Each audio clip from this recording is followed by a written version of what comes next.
કૃષિ બિલ વિરોધના આંદોલનને સમગ્ર દેશમાં સમર્થન મળી રહ્યું છે, જેમાં ખેડૂતો જ મોટું આર્થિક નુકસાન પણ વેઠી રહ્યા છે। દેશના ખેડૂતોએ આંદોલનને સફળ બનાવવા ઠંડીનો સામનો કરીને પણ કોઈપણ ભોગે કૃષિ બિલ રદ કરાવવા કમર કસી છે।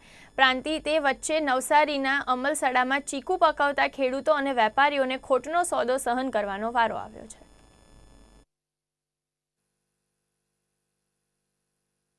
જગતના તાતે નવા ખેડૂત કાયદાને લઈને સરકાર સામે લડતનું રણશીંગું ફૂંકી દીધું છે। સરકાર સામે વાતચીત કરતા કૃષિ બિલ રદ કરવાની માંગણી પ્રબળ બનાવીને શક્તિ પ્રદર્શન કર્યું છે, જેનો ઉકેલ ન આવતા ખેડૂતોએ ભારત બંધનું એલાન આપ્યું હતું। એલાનને પગલે દેશભરના મહત્તમ ખેડૂતો સમર્થન કરી રહ્યા છે। જો કે ખેડૂતના આંદોલનને કારણે નવસારીના ચીકુ પકાવતા ખેડૂતો અને વેપારીઓને ખોટનો ધંધો કરવો પડી રહ્યો છે।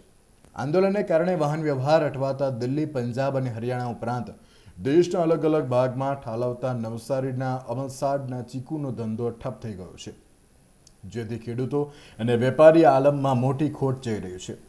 સાથે જ સ્વાદ રસિયાઓ માટે અમલસાડીના ચીકુ આંદોલનને કારણે અટકી પડ્યા છે, જેને લઈને સ્થાનિક માર્કેટમાં ઓછા ભાવે ચીકુ વેચાણ કરવા માટે સહકારી મંડળીઓ મજબૂર બની છે।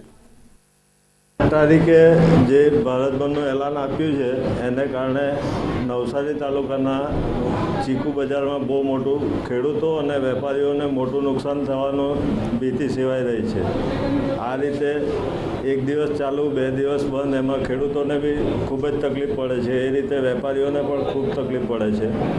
ગયા વર્ષે કોરોના કાળ હતો તો ત્યારે પણ લોકડાઉનને કારણે ખેડૂતોના લાખો રૂપિયાનું નુકસાન થયું, એ જ રીતે વેપારીઓને પણ નુકસાન થયું।